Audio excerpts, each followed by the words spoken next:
Hello and welcome to the Health Odyssey podcast, episode 283. Now, if you are listening on or near to the day of release, it's the 30th of January, and we are joined by a very, very special guest today, all the way from the USA, who I will introduce you to in a second. Just touch base with Mr. Peter Lank quickly. Are you doing okay, Pete? I'm doing very well. It's quite funny because I didn't get to say this before we started recording, so I've already got a question for our guest, which I'll mention now, and then we'll let him answer it when we get started, when we introduce him properly and all of that. Because he was asking where we were, right? Because obviously he's in the Midwest of the states, I think he said, and I'm in Bath, you're in Chelmsford, so he doesn't necessarily know exactly where all of this is. But if he was in the Winter Olympics and he knows who Amy Williams is, who was the skeleton bob champion in Vancouver in 2010, if he knows who Oh, she is, which he may do or may not, because she won the skeleton bob, where you lie on a tray face down, don't you, and go head first. That's oh what yeah. this is where I live, where she's from. Oh, Ah, nice, nice. I don't excellent. know her. You don't know. Fair enough. That's cool. Not a Okay. problem. So, Actually, I stopped racing the Olympic season before that, so that. But I almost Ah. came back for it, but I'm glad I didn't. But yeah, I didn't. yeah, Yeah. Well, excellent. we'll So find. Yeah, we'll find yeah, out. we're joined by Mr. Will or William Person from whereabouts in the States are you at the moment, Will? Man, if you can see this bright light on my face over here, I'm in Los Angeles right now. Oh, Ah, okay, in Yeah, Los I was trying Angeles. to. I closed the blinds. Everything is still just boo. Yeah, it's Okay, warm so yeah, it's days. we don't so have it's that problem at the it's, minute. it's pitch black. So I was going to say it's getting on for 7 p.m. in England. So are you?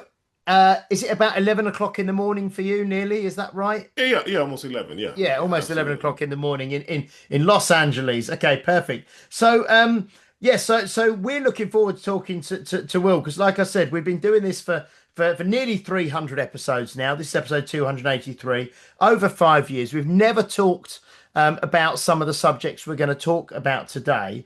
And we did have Leonie and Michaela on, who were both downhill mogul skiers in the Winter Olympics for Team GB.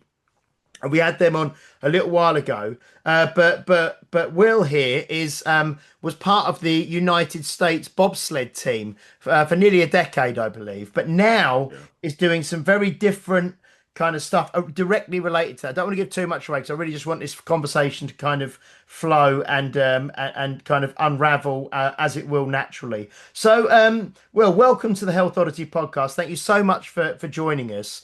And I suppose first of all, do you want to tell us a bit about your background, your athletic background, and kind of how you got to obviously the kind of the highest levels of athletics and the Winter Olympics and that kind of thing we in USA, and we'll kind of go from there, and then we can discuss kind of how things have developed since then and what your big mission is now, if that's possible. Yeah, absolutely. But Excellent. just to give you a heads up, because of the head condition and concussions, you have to give me one question at a time. If you give me two, I'm probably gonna answer half of one of them. So just give them one at a time, and it'll be a great interview for you. Excellent. So first of all, then, just tell us a bit about your background in athletics. Yeah. Okay, yeah. Well, I was a kid. I was just I love running track, and that's how I really started this journey. I just love track, man. That was like when high school ended. I was sad because like in America, you when high school's over, you have two choices if you want to run track. You go to college, uh, or you stay in high school. I don't know what you can do. I don't know. But I didn't want to go to college, and but the only way for me to keep running is to go to college. And so it took me to college, and it actually took me around the world many times. And then bobsledding showed up. But in between that time, like I was doing a bunch of quirky things. Like I worked in mental health facilities. I actually owned a mental health facility for youth. And if you have seen the movie Jerry Maguire, do you know that movie? Any given Yeah. Sunday? Yeah. Oh yeah. Yeah, Yeah.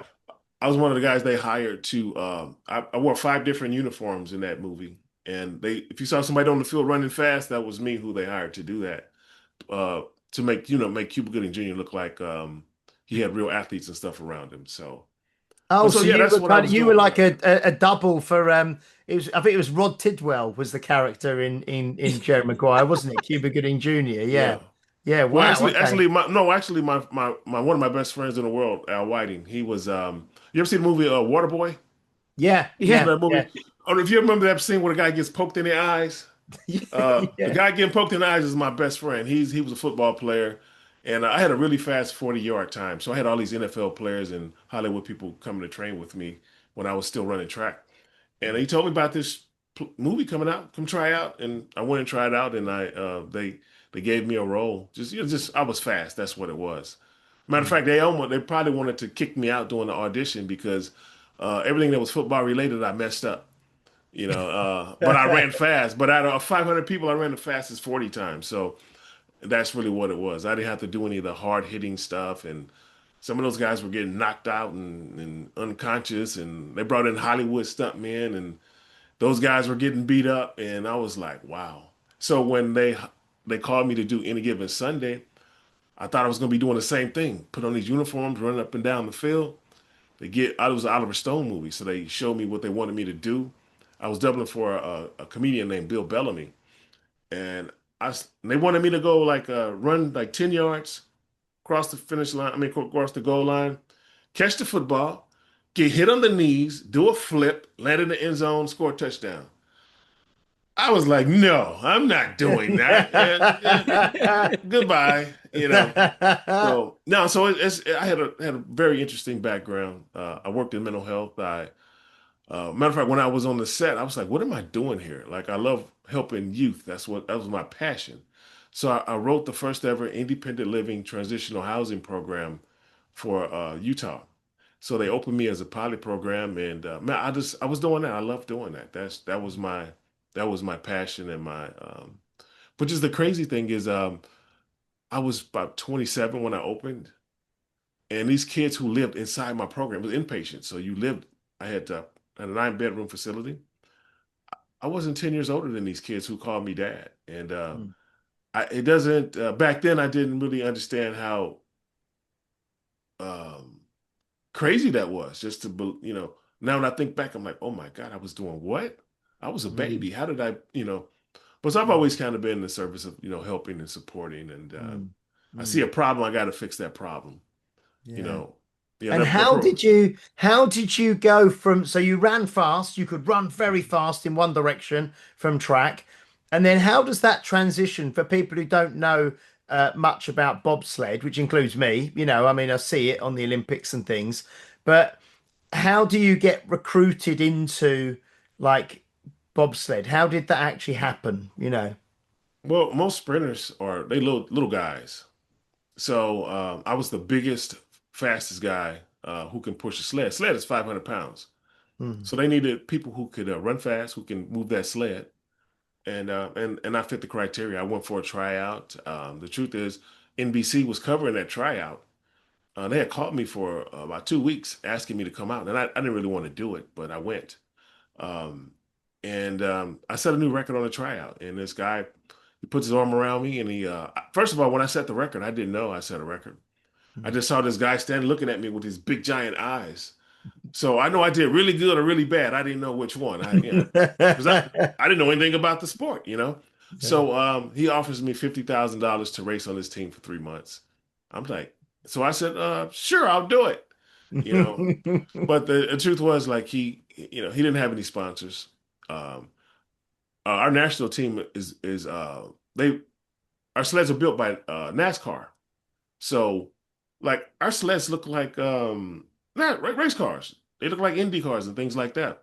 This guy's sled looked like a spaceship, had a bubble on it, and it was just not aerodynamic. And no matter how fast I pushed him, the women's team were beating us to the bottom of that mountain. Mm. So I wound up getting picked up by one of the bigger teams in the country who saw me, and so I did the tryout on the Wednesday, and I won a medal in an international race by that next Friday. NBC ran that story, and it was different. It was a different environment for me. It was fun and something new. and I was still a kid, and so I hopped on board, and 9 years later, I was still there. Wow. Okay. So bobsled, obviously, part of what we're going to talk about today is what's happened to you since the bobsled. But explain to people the as you're in that sled and you are traveling. Whatever you can tell us sort of what sort of speed you're traveling at. The G, and I've read what you wrote about the G force, as you're going down, and the amount Yeah. of kind of shaking of the brain and all that kind of thing that goes on in the ice. Kind of as someone who's been in there for for like you say for 9, 10 years doing it, what's the experience like of being in a bobsled at the highest international level, traveling down a mountain?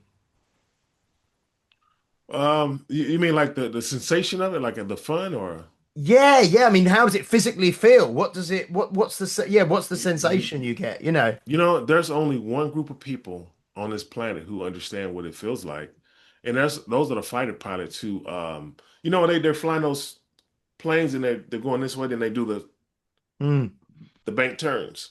Those mm, are the only people on this planet that pull the same G forces as the bobsledders. mm, And it's so intense. Like I really couldn't, if I tried to explain it to you, you would not comprehend it. Like some people compare it to roller coasters, but once you do it, like they'll tell you.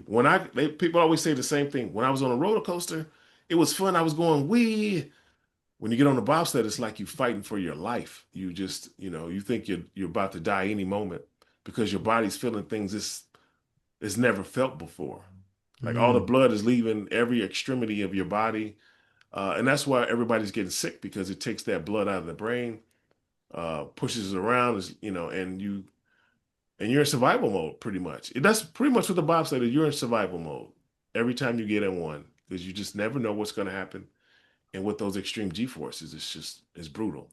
And when you get to the bottom and you finish and you start to slow down, is it just a sense of relief that wow, I've survived? Almost, as you get to the bottom, is how's that? Well, for a novice, it would probably be that. Mm. But on some days where you have a driver who's off and they're crashing you, and okay, he just crashed me, so is he going to crash me on this next one? And then exactly how you explained it, yeah, you would be more relieved. But as an athlete, no, when you're doing that sport, I did it for 9 years. It was just like anybody who has another job. I wasn't afraid of you're always afraid of crashing, but it's like man, you're in the zone. This is what we do. This is I'm gonna push this thing off of any mountain. I'm gonna jump in it and I'm gonna take that ride to the bottom. It's just I have no idea where that How, came from because I was afraid of roller coasters my whole life. I never even got on them until I was a bobsledder, and now they're boring. Like I could take a nap on a roller coaster. Yeah, you should do a video of that. How yeah. many so for 9 years, is that a long career? Is it an average career for a bobsledder?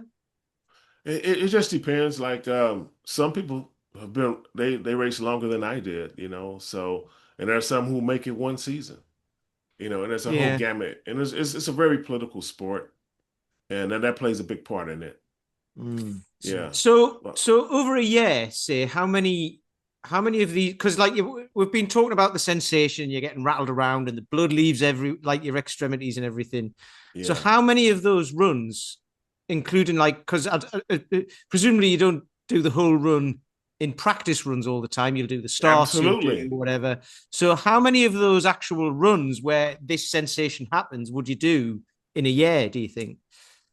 That's why I'm not sure. I took between 1 to 6 rides a day, 3 to 5 days a week, and I did that for about 5 months of the year for 9 years. So I've never done the numbers because I really can't pinpoint it So because what? there's no Five times five regulations. times.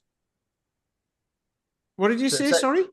say 5 times, say 5 times, up to 5 times a week, I think, for five Five months of the year, five times a day, 5 times a week. Yeah. Yeah. for five Right. months of the 5 year. months. 5 months, which is what 150 days Yeah. is 3,750 in a year. times 9. That's 33,000. Yeah, so It's quite a it's lot. ten, Wow. probably tens of thousands, isn't it? Definitely. Yeah. Yeah, Yeah, yeah, I've never done the numbers before, but yeah, that's yeah, yeah, yeah, it could be, you know. But there were yeah, some days where I only did maybe 2 runs or three, you know. yeah, It's still a But lot yeah, though, isn't it? Yeah. yeah. yeah, it's a lot, Wow. especially when they tell us we're doing 5G forces, and then that article called Sledhead, they tested one of the tracks. They tested one of the mildest tracks in Canada, the one where they shot the movie Cool Runnings in Calgary. And there Mm, were spikes of 84.5 G forces on that test. mm, And I'm thinking, okay, now I know why everyone's sick. It's mm, that. Matter of fact, one time we took fighter pilots on the VIP ride, and on that day I did 7 rides because we were really pushing it. So we did 7 rides that day, and on that day they did one smooth ride. And when they got out of that sled, they were rattled, and that never it didn't make sense to me. But it always sat in the back of my mind, like, why did that happen? You know, and I found out they only pull 6G forces. I thought they were pulling like 15 or 20. No, they only pull 6. And mm, that's why they were just as rattled as us. And they use equipment in those planes that keep them from, they have G suits. They keep mm. them from blacking out. We don't have anything. If you look at our Olympic suits, they're spandex and they're see through. Yeah. Like, I Mm, mean, there's nothing, and it's mm, not going to keep you warm. It's not going to give you any protection. And matter of fact, mm, if we crash, and usually are either two things are touching that ice when we flip on the side, either my shoulder or my helmet. If my shoulder, well, if I start with the helmet, my helmet's on the ice. You know that noise of fingernails in the chalkboard that screech. mm, Intensify that by 30. Like that's what you're hearing when the helmet's on the ice. And so you try to stop hearing that noise, and now your shoulder's on the ice. Whatever piece of flesh touches that ice is going to burn off. It's going to mm, burn all the way down to the bone. You won't have any flesh left. And mm. so that's kind of yeah, that's part of the sport right there. It's dangerous. But I mean, you know what to do when you crash. You and I'm thinking I'm being safe. Okay, I crash. I'm gonna do this and do that and protect myself, not knowing that every time I went down that track, those micro concussions on every run were probably taking a toll on me as well. Mm. Because Because you ever oh wait, I, wait. I was just going to say the reason why I asked that question was because I don't know a lot about American football, but obviously this is a problem with American football, isn't it? And the average career of an American footballer is like 3 years or something like that. It's not very long at all, is it? They just get Yeah, broken and then get the next one in because everyone wants to play. yeah, And forgive me if I'm wrong on that, but I've been told that before. So yeah. 9 years doing bobsled is like is kind of I'd say equivalent or even worse than that by the sounds of Uh, it. Well, one of my teammates called me one day. He wanted to be a writer, and so I would help him with stuff because I've done things in the movies. So I would give him just tips, and he gave me these ideas that were so unique I've never heard before, and I was really encouraging him to write it. And so I'll get these random calls, but the very last time he called me, he was speaking this weird gibberish language. I don't know what he was talking or what he was saying, and he got so frustrated I couldn't understand him. He hung up the phone on me, and because mental health was my background, I told myself every day to help this guy. And the truth is, I didn't do anything to help him. And eventually, I got the word that he went to his family's factory and he hung himself. And the guilt from that it just crippled me for a long time. Yeah, I apologize. I forgot what your question was, buddy. Mm. No, Yeah, that's That's absolutely fine. No yeah, problem. because because I think I read as you had quite a bad crash in Switzerland, did you? In like 2002, I think. Was that quite a bad crash you had in Switzerland just before the Olympics or something? yeah, we were racing World Cup, and all our World Cup races, America Cup races, races, they all the points is a point system to get you lined up for the Olympics.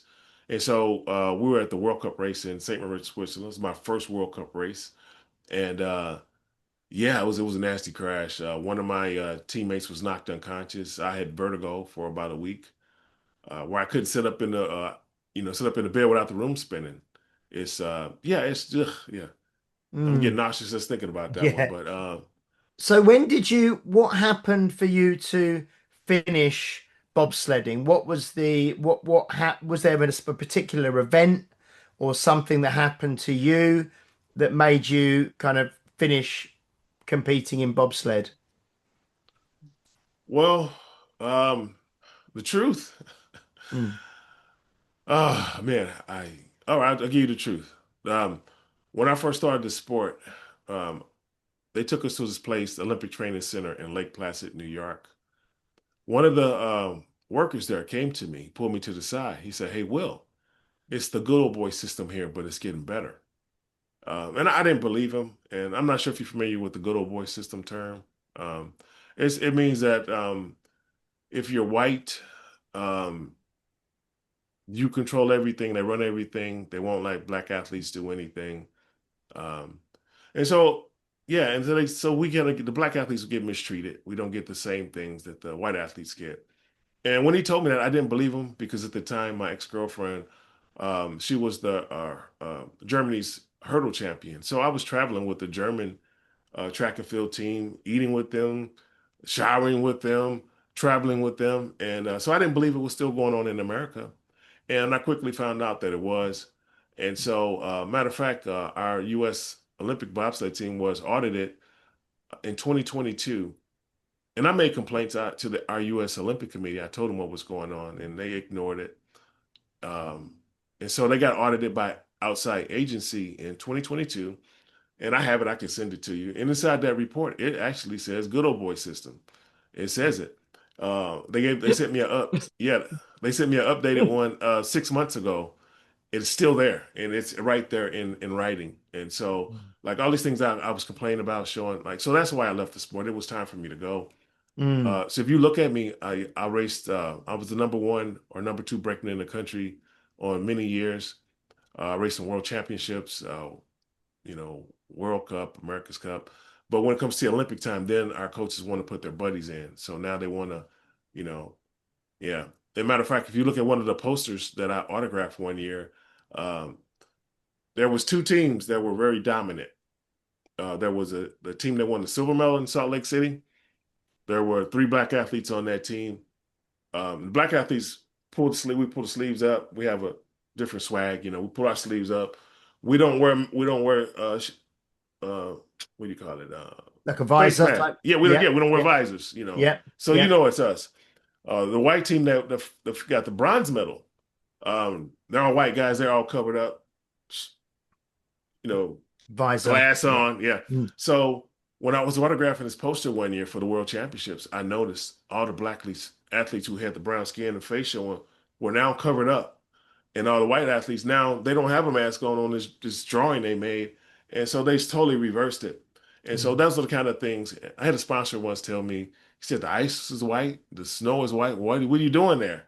So those are the Mm. things in America that, we Mm. did the black athletes that dealt with. And when I left the sport, I never spoke about it. I kind of Mm. left with my tail between my legs because I was embarrassed. So for many years, I never really spoke about bobsled Mm. until my condition kicked in with my memory and I forgot how awful they treated me. And Mm. then I was like, whoa, what happened here? Like I totally forgot. And all of a sudden there was this beautiful relationship I had with the bobsled team until I realized, hey, wait a minute, man, they were treating me like shit. Like Mm. it was Mm. like, yeah, one time I got to camp, it was in Canada. Um, I on day number one, I was the fastest push athlete. On day number two, I was the fastest push athlete. On day number three, they kicked me out. And they told me I could only practice with the girls' team. And I said, okay, well, why? They said, well, you had a car accident last year. You hurt your back. So you didn't have any international races. And so you can't push here with the national team. And I Mm. said, is that the only reason? They said, yeah.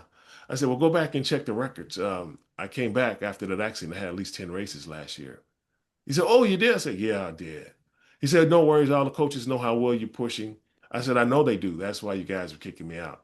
Mm. And matter of fact, the year before that, I had another situation with them. In the World Championships, we all won these national team phones from Verizon company, cell phone company. So we all had the same phone number, one digit off. And so we get ready for training camp after the World Championships.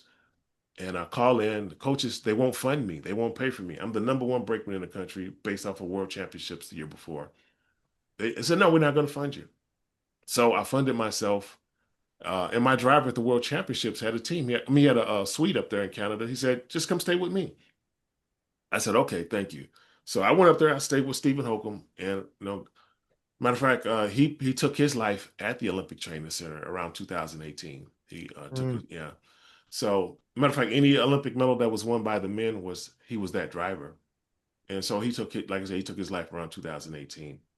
And so anyway, so I'm in Canada. I'm training with Steven and the rest of the teammates, and this other driver comes to me and he says, "Hey, Will, Coach Tuffy told me to tell you that when the federation comes to Canada, they're going to pick up the tab. We're going to a new hotel, so you're going to need a room somewhere else. You're not going to be able to stay with us." He said, "I don't know why he's telling me to tell you this, but." So I called. I used my phone and I called the coach. I called a few times. He didn't answer. Few days later, that same driver comes to me. He said, "Hey, I'm uncomfortable with this, but Tuffy told me to tell you this again." He said, "I don't know why he's telling me to tell you, but he said, I don't want to be in the middle, so I don't know what this is. And so I called the coach again from my phone. He didn't answer. And I called from the other guy's phone. And he picks up on the first ring. And I said, "Hey, Tuffy, what's going on?" And he's like, they said, "I won't have a place to stay. What do you get? You said," I said, "You guys didn't cover my hotel. You didn't cover my flight.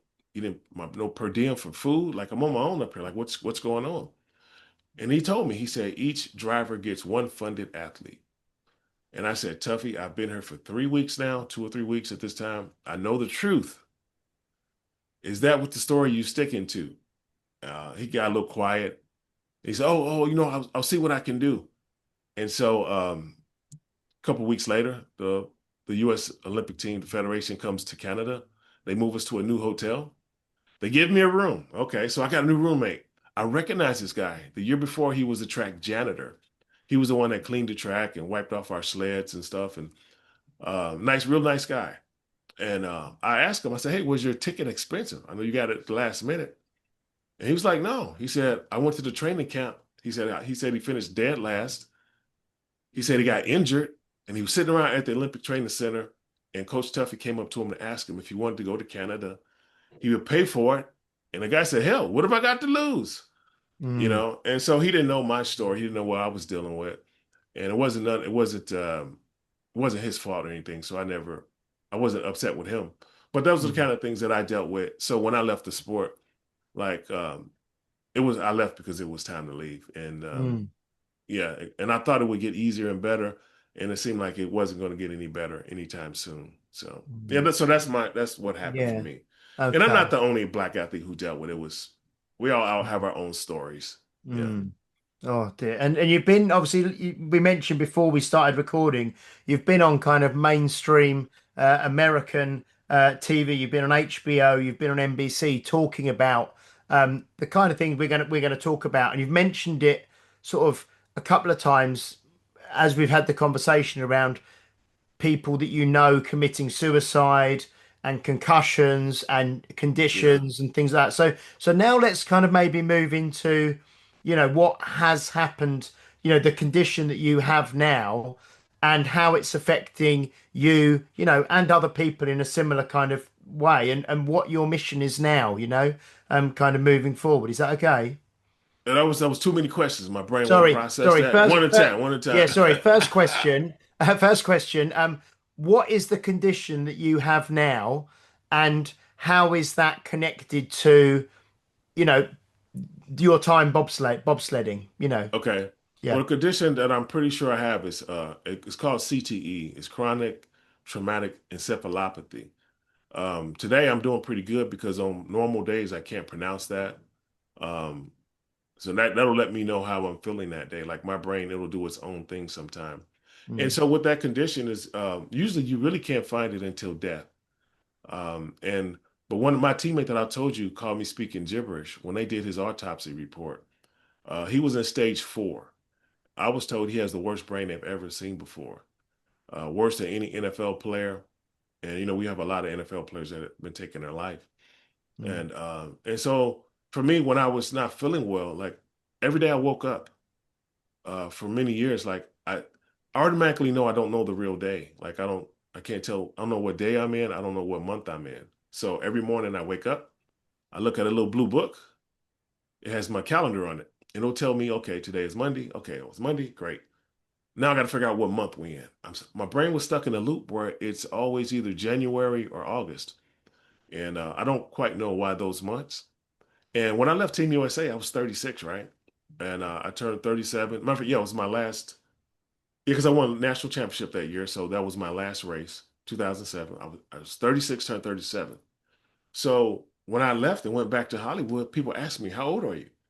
I automatically said 28. And I have no idea why I was saying 28. I was almost 40. So I would be walking away and I'm doing the math. I'm like, wait a minute, I'm not 28. So my brain was stuck somewhere. I don't know how it happened or where. And that's kind of this condition. You get stuck in this loop. And Mm. while you're in that loop, when it starts to get really bad, I've talked to enough people. For me, my brain was telling me it's time to go. You don't have to live like this anymore. You can end this anytime you get ready. And for me, like I was a counselor, so I know how that stuff, like, you hurt yourself, it's going to destroy your family. Your family ones are the ones who are going to deal with that trauma. And I didn't want to leave that for my family. And so every night and every day, I'm just praying for God, just please come get me. It's time. I can't take another day like this. Why would I want to? And Mm. yeah, man. So that's the life I lived, man. I was cloudy. I was confused. I was in dementia and I didn't know it. I was depressed. I didn't know it. And I believe that's why a lot of these athletes are taking their life. And if you actually look at the whole the bigger picture, take a step back, it's also the veterans. Um, Matter of fact, I spoke to the veterans in the UK recently. They're dealing with it. The veterans in Canada and the veterans in America. We have 6,400 suicides every year. But our military they do something a little different. There's another 5,000 of them who overdose every year. But even if they leave a suicide note, they don't count those as suicides.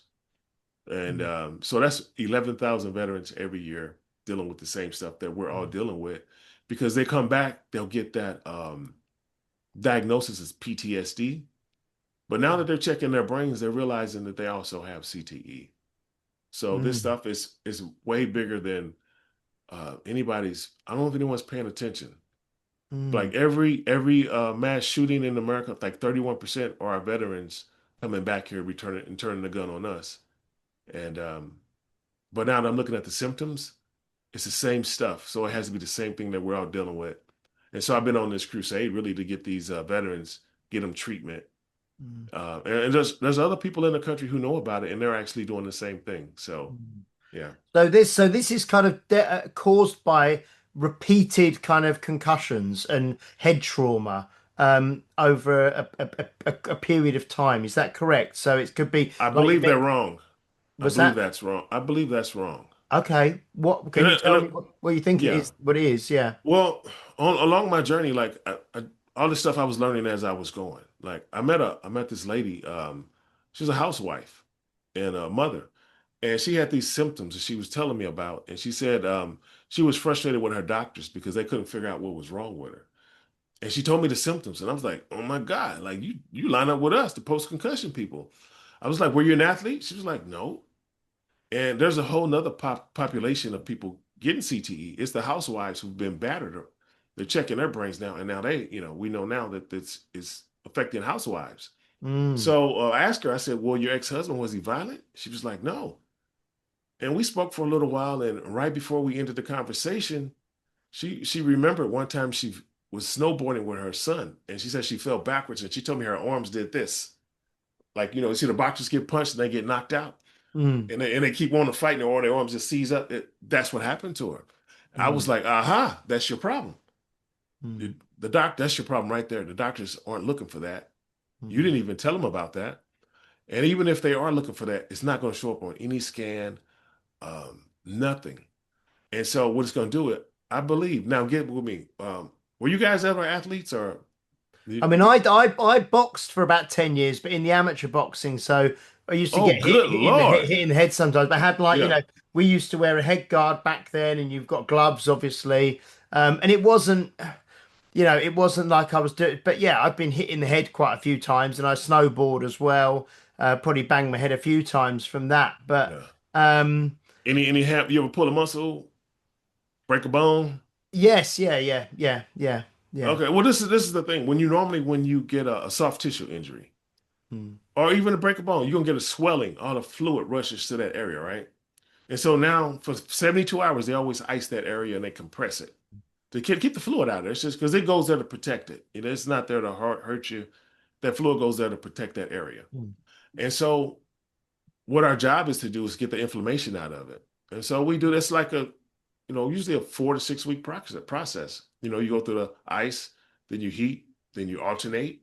Then they use machines like the electric stimulation machine, that's an ultrasound machine. They do acupuncture. Now they're doing those suction cups. I mean, there's a lot of ways to remove the inflammation. So, as a boxer, did you ever get a concussion?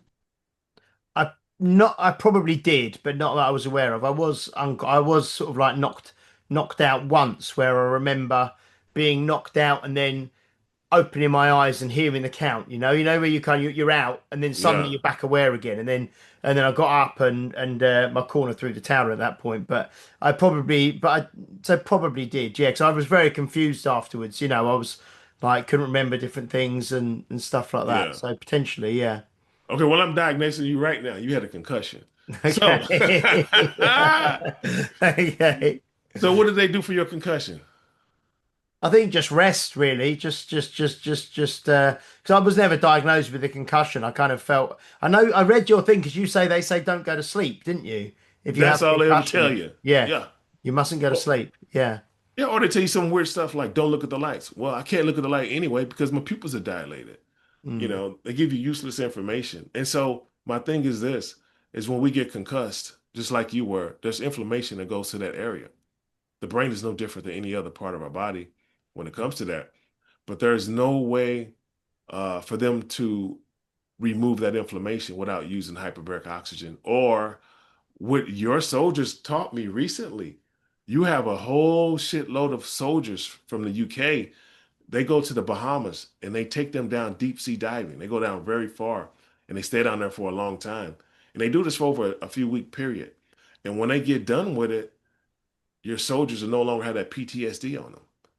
And mm, so it lets me know. See, every time I get in this machine behind me, it's a hyperbaric oxygen machine. So every mm, time I get in it, it's called a dive. I'm simulating going down in the ocean. So they mm, doing it the natural. Your guys are doing it the natural way. I'm doing it the synthetic way, but it's the mm. same thing. So is it then is there a relation? So I said, is it because of repeated concussions? And you said No. it's not, but it is at some stage there's been some kind of head trauma, um, Yeah. which is why it relates to maybe NFL, American football athletes, bobsled, bobsledders who are brains are shaking all the time. Yeah. Like you say, veterans who have been involved in warfare and accidents and stuff. So Just the compression blast. your compression, okay. Yeah. Because I read in the piece you sent us, so the symptoms of this kind of CTE are depression, anxiety, memory loss, like a loss of words, not being able to find words, Yeah. Parkinson's disease as well, and Yeah. and people ultimately can lead to sort of to that you mentioned very very sadly to suicide that people that you mentioned a number of athletes that and obviously military personnel and veterans that you mentioned already. So Yeah. how did you obviously I take it that you are uh stable now or improving your condition through the use of hyperbaric oxygen therapy. Is that correct? It's the only thing that I can use. Only thing Okay. that's giving me any results at all is that machine. Yeah. Yeah. Okay. And what is your mission now to create this CTE recovery center for athletes, veterans, civilians to kind of manage and deal with brain injuries? That is your mission now. Is that correct? Yeah. Yeah. Yeah. Absolutely. When I Brilliant. started this journey, like I struggled to form sentences. Some words I stopped. A lot of words I couldn't use anymore. I couldn't do basic math in my head anymore. Man, I was really becoming a vegetable, like laying around, and I was suffering. And like once, this is the crazy part. When I tried it the first time, I was in that machine for 1 hour, and it took 10 years of cloudiness off me. I was cloudy for 10 years at that point. I had been seeing doctors. And so my goal was this. I look at all these veterans dying everywhere. I'm looking at the symptoms now. I can see the symptoms. They're all the same. And I know there's veterans being treated with this thing. It's just not a lot of them have access to it. And so I'm really just trying to open this thing up, open up the first ever it's going to be a free wellness center. So everybody can come there and get the treatment they need. And yeah, I just want to offer that. It has to be done because also in America, we have a lot of mass shootings. And I've been checking the numbers. 31% of them since 2012 are, it used to be 31%. I think that number might be low, honestly, because we had three in the last 2 or 3 months. And my goal is to really knock a dent into this mass shooting rate as well, because it's all connected to people who were compromised with these head injuries. It's like I can look at somebody now that I know what this is. If you give me a conversation with them, like for you to be a boxer, I don't see any glitches in your speech and your movements and stuff like that. Usually you can see it pretty clearly now. Mm. There's a darkness in the eyes. And yeah. And so for you to say you box, like I don't see it on you. Like that's like, Yeah, like I say, you're doing it was only, yeah, it wasn't like I wasn't having loads and loads of bouts because obviously like Muhammad Ali as well, obviously developed Mhm. kind of Parkinson's, didn't he? After Yeah. his career and obviously, he was boxing for profession, boxing his whole life really and Yeah. probably boxed far longer than he should have done towards the end as well. All related to head trauma and things. Um, Well, I don't think like that's like most injuries, you don't get them in battle. You get them in practice. And mm, so you're not exempt. You for what you did, you said you only did it. mm, There was a kid recently, he was about 2.5 months ago. He went up to the NFL office. He only played high school football. He never played college. He didn't play pro. He said he had CTE. And so he went there to murder the people at the NFL office. I don't know if you saw that story. no, I didn't see that. Um, yeah, so he went up there. He left the CTE suicide note. He said this is why he's doing it. So they stopped him, and I'd be damned. They checked his brain, and he was in stage 2 of CTE. So he didn't have any professional. He didn't have any collegiate.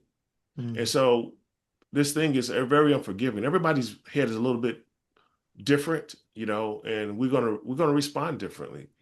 But these high schoolers have it. We have the housewives with it.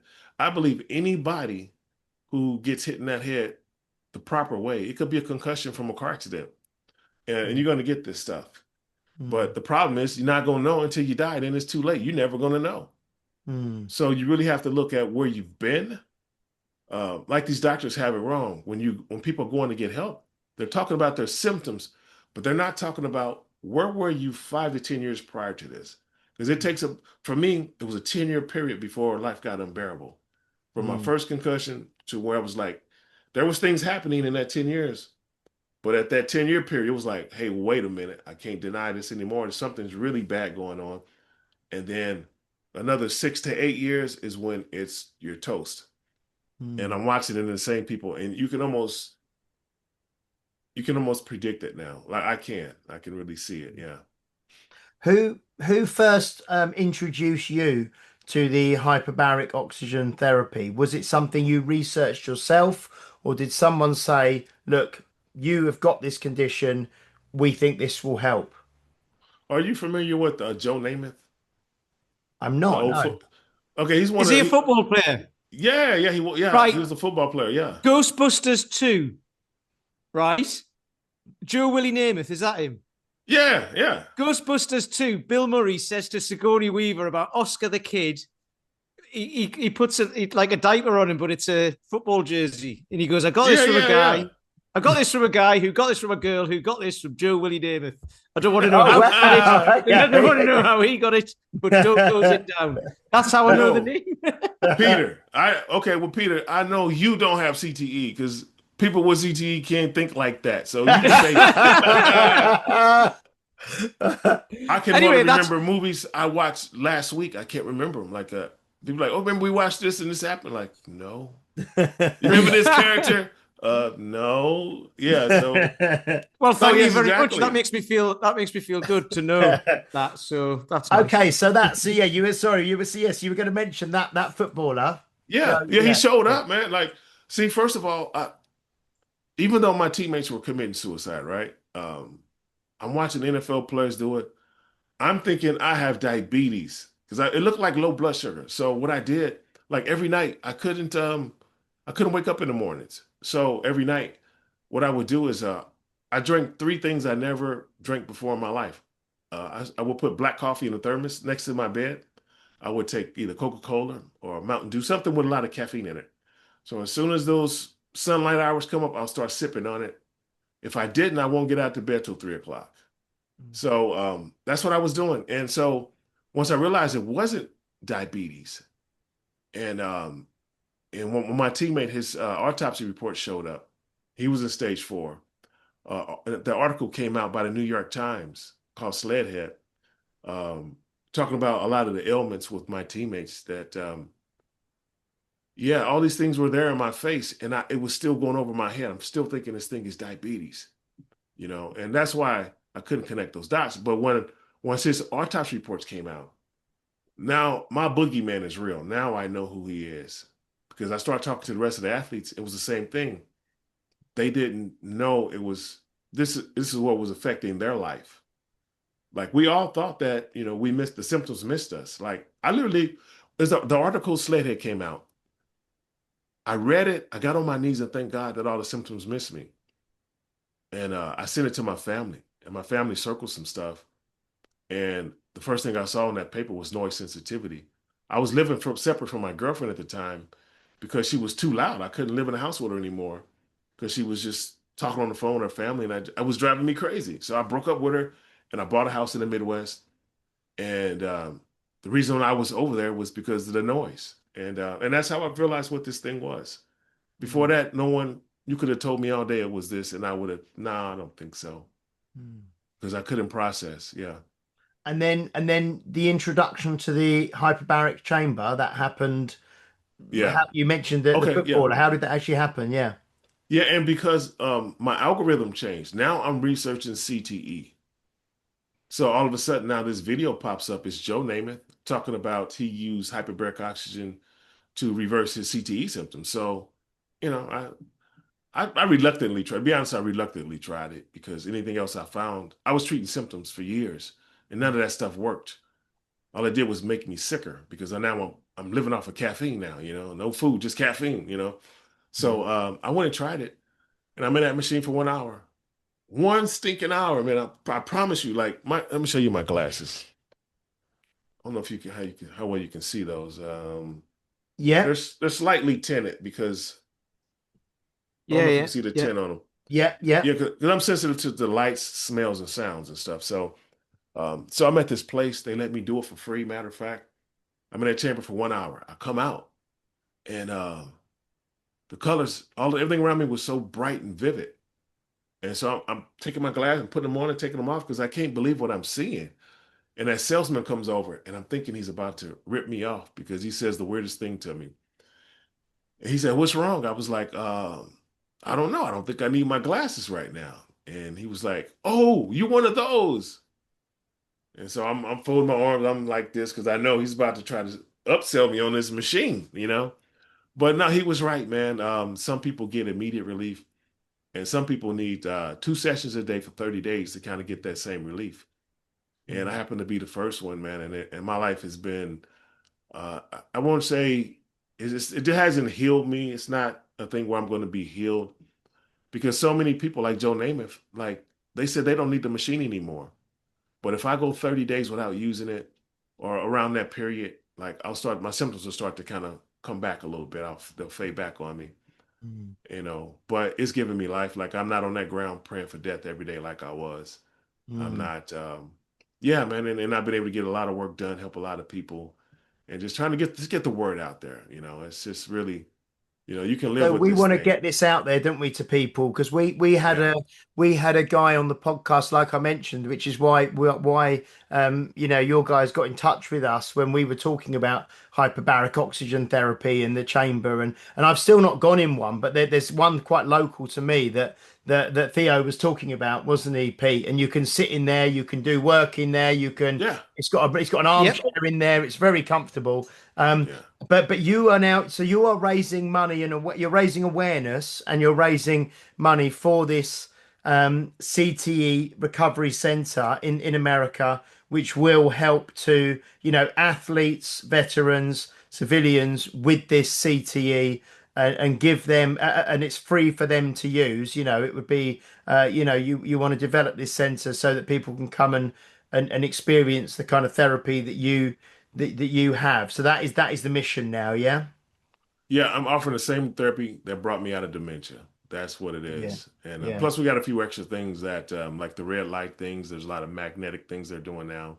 Mm, Cold rooms and things that also they all kind of benefit each other. But the mm, but the basis of it is the hyperbarics. Like I don't use mm, any medicine. Like most people who have our condition, they're on a ton of meds, And I tried the meds one time, and I had made a deal. Like I told myself and God, I was like, I will not kill myself. When I started those meds, man, I was about to change my mind. I was like, I can't let. It mm, made everything like 50 times worse. So those mind altering meds that are for that, they aren't, I think those are for healthy brains. They aren't for compromised brains. mm, So yeah, you have to be very, very careful when you take those. And they'll tell you on the box, this product might make you more suicidal. And so mm, yeah, for me, it's that. And so I couldn't take any of those pills. Yeah. mm. And how are you doing now? How is life for you now? Now that you've got this oxygen therapy, hyperbaric oxygen therapy that you're using, now that, like you say, it's not healed you, but it's helping you manage the condition. Um, do you exercise? Do you train? Is a lot of your time spent trying to develop this center? What do you do now with your life at the moment? You know what? The truth is, like, it's hard to plan anything. I listen to my body every hour of the day. If it tells me to lay down and take a nap, because then you go through stages. There was a stage where, for example, like if I sat down anywhere, I was going to sleep, and Mm, that could even mean in the car. That's the scary part. So like I had this thing like I would yawn like 3 times. On that third yawn, I'm unconscious, like I'm knocked out. So if just imagine you driving down the street when that first yawn comes on. I'm immediately pulling over. I'm trying to get off that road. I'm slapping myself. It was that third yarn kicked in. I'm out. It was like I was being hypnotized. And mm, so you're always listening to the symptoms. The symptoms will dictate your life. And like before I was a counselor, I process too slow. I can't do that work anymore. Um, so like I'm still in survival mode. Um, but I'm blessed because I did well with my money when I had it before I got sick, and so I don't. I'm in a different place. Like most people with my condition, you still have to go to work every day, every single day. mm, Um, I still need to. I work as much as I can, but like I said, it'll keep you on a. I guess I can't think of that saying they call it. It's like you'll be reading your symptoms. Your symptoms will dictate what your life is like, and mm, every day is different. It's like watching a movie you've never seen before. I don't know what's going to happen today, mm, but I'm prepared for it. I know what to do now. Like I used to panic when as a counselor, like I knew a ton of. Oh my God, let me take a step back. Like I met so many people who have like anxiety. A lot of them were youth. There were some adults, and I give them all the educated answers. Okay, we're gonna do this, take your pill, and I had no idea what it really felt like until I knew what it felt like, and then I'm like, oh my God, we're telling people to do what? Like I had no idea this is what they were dealing with. And mm, now that I know what this is, my God, like I don't wish it. Like if we can bottle this is what warfare should be. You put that in the bottle, take the guns and throw it away, throw this stuff on them. Man, these wars will stop real easy. It won't be another war, you know. mm, But yeah, mm, I just every day I listen to the body, I let it tell me what to do. mm. That's the best answer I can give you. So, what would you like? I mean, obviously, we have people listening to this, obviously in across Europe, in Canada, in America, and across the world, really. So, I mean, Yeah. your mission, you're trying to rate the primary. Obviously, this is great for education for everyone to not be aware about this because, like I say, Yeah. we've never talked about this before. But you have like a GoFundMe kind of page set up as well, don't you? That people put in Yes. with the on all the stuff we on all the show notes and everything that we do that will be there. Where are you hoping to create this centre? Will it be in LA where you are now, or where are you hoping for it to be? Well, I have two places already located. I'm going to open up in the Midwest because the real estate there is a lot cheaper, and I'll get a bigger bang for my buck. And that's the middle of the country for us, so people won't have to come so far west. We're right in the center of the country, so that's what we want to do it at. And the Mm, thing about this is, like, there's a lot of people here who I've met, like Joe Namath. Like, he gets permanent relief. He doesn't need the chamber anymore. mm, I do, a lot of people don't. And I think it's because I raced a long time and I did a lot of damage. And what I know about the sport now, every time I went down that track, I was concussed. mm, And then I'm doing another ride on top of that ride. So I probably might not ever come back. I don't really know. Um, but yeah, my goal was really to offer this service. Like I said, I have two locations already picked out. mm, Um, I can afford this. I'm going to donate it myself, the building myself. mm, And like, for example, when I started this process, like I'm sorry, yeah, the GoFundMe is out there. We're also a mm, 501c3, so we're not for profit. mm. And man, I don't know how to put this right here. Um, let me take a deep breath and reword this in my head before I say it. Yeah, yeah. When I started to expose the illnesses in the Winter Olympic community, I didn't know about the veterans. I didn't know about I was fighting for myself and then my community, and it just kind of started to grow, right? And so in America, because I took this thing and I took it to the court system, I'm looked at as like a whistleblower. And so whistleblowers in America don't live long. Let's put it that way. Some pretty big Hollywood producers have told me that there's some big people that don't want this information out. They don't want me talking about it, and they don't want it to come out. Actually, I warned them first. I told them that was going to be the case, Mm, but they confirmed it for me, and they told me this is not safe material. And so I put everything in the foundation. So if something happens to me, this thing it will be there to run forever, and it'll mm, be open to them, not just really the American people, be open to the public. That's what I'm shooting for mm, because there's a problem that it's global, mm, and I'm not going to turn anyone away. mm, But I'm also doing well. I'm trying to really share the information so people can find it also in their own communities. Because right mm, now, what I've been doing for 2 years, I help people find the services. I don't charge anything. I just do this from my own heart. I help them mm, find it. Sometimes it's cheap, sometimes it's free, but I can help navigate this stuff. But now we'll have a facility. I don't have to keep trying to see when I send somebody to a facility. I don't know that facility's ethics. I don't know what they do there. I can control what we do. And so my goal is to open it in this big facility and everybody mm, can come there. And like there's a company that want to build this machine for me. It's a six-man person machine. So just imagine six people from open 8 hours a day. There's 48 people who can get that therapy in one day. And that's mm, what it's really about, just getting the masses through there, help everybody get on their feet. And like I said, it'll slow that suicide rate down, if not cut it. And mm, it'll hopefully stop the mass shooting rate because I challenge anybody watching this, look at our people who are doing these shootings and you can see who they are. And mm, that they're all people with compromised head conditions. mm. Not all of them, but a huge percentage. It's interesting when I was reading your information earlier today. I thought because they did, and you've mentioned like that you were involved in a number of films, and you mentioned you're in LA and film producers and things like that.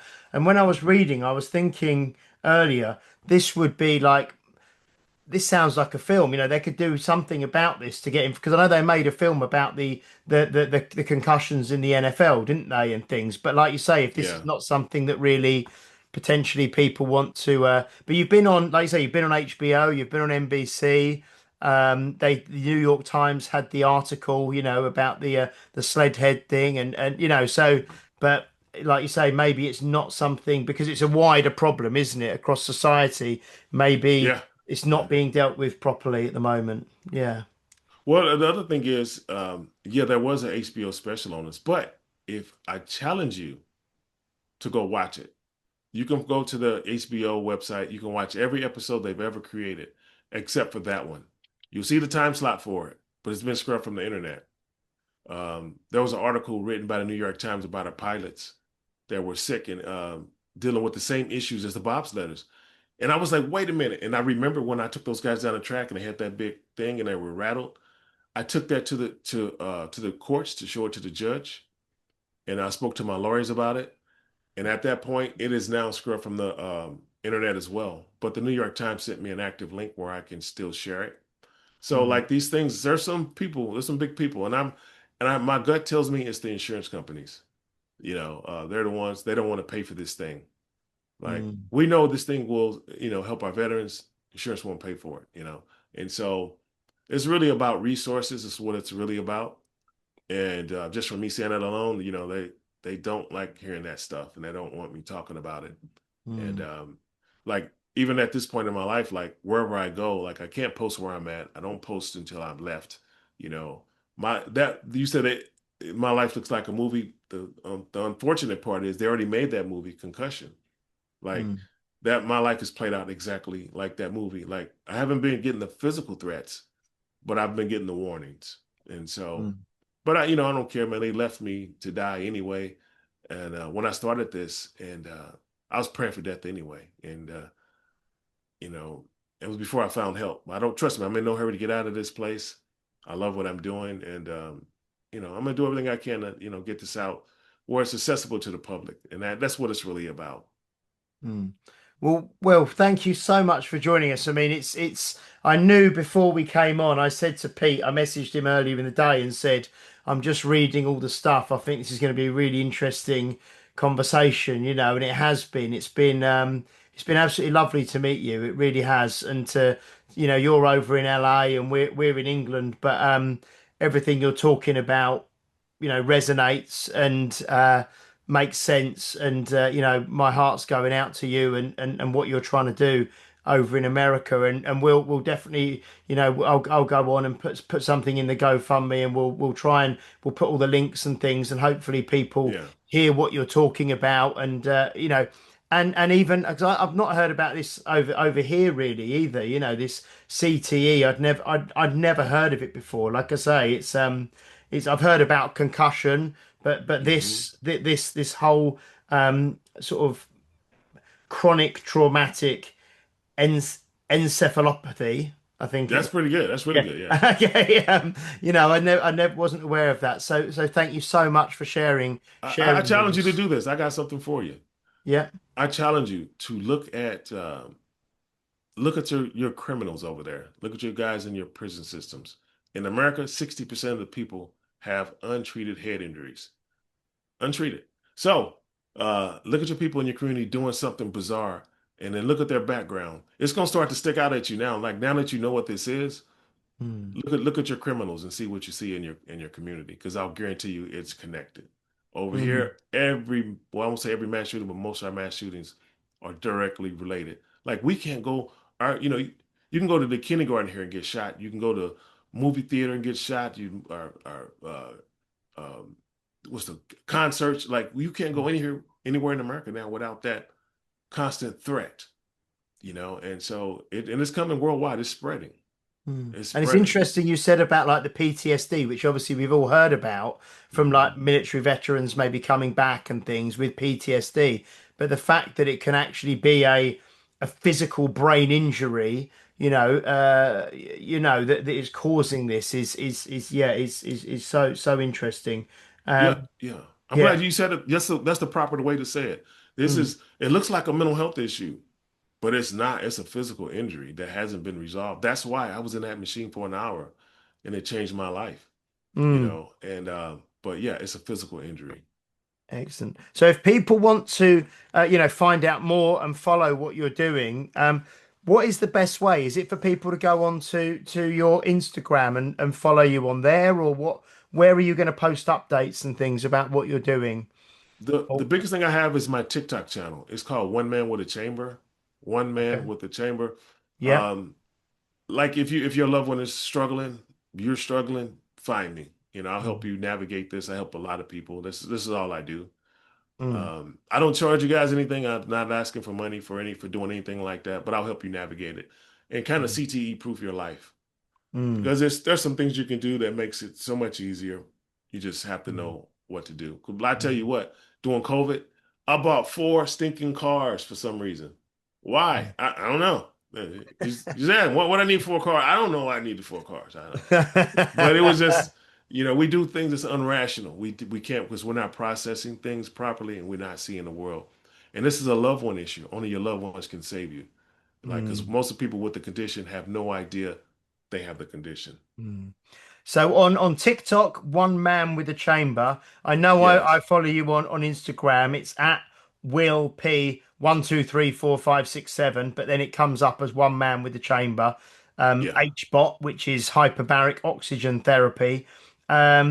Yeah, just thank you so much, Will, for Yeah. joining us. It's been absolutely fascinating. It's sad, um, but so interesting. Educating everything. Yeah. It's been great. Been really, really good. Thank you so much. Well, thank you for having me. I appreciate it. I really have. Yeah, Appreciate you guys having me. brilliant. Yeah, find me, guys. Like every dollar is going just to buy equipment. Yeah, Yeah, it'll brilliant. be self-sufficient. We're gonna turn the machines on. We'll Mm, put solar up there. It won't cost us anything once we have everything in place. All I gotta do mm, is open up the doors mm. and help people. That's it. Excellent. Thank you so much. And thank you everybody for watching and listening. Please do like, share, subscribe, share this episode with someone because I think this has been really important. This is yeah, important to get this message out there. So share this episode with someone. And we will keep close. We'll keep a close watch now that we're connected with Will. On what he's doing and how things develop. And maybe we'll speak to you again down the line, Will, when things are moving forward and we can find out how things are going. Yeah. Oh, absolutely. And also, if you're actually really interested in the power of this machine, Mm, uh, do some research on cancer and strokes and things like that, mm. and it'll blow your mind. It will blow Yeah. your mind. Yeah. Yeah. Brilliant. Thank you so much, everybody. We will be back next week with episode 284. So until then, yeah, thank you, Will. Thank you very, very much. Thank you. Brilliant. Thank you, Pete. You're welcome. And we'll see you next week. Bye bye.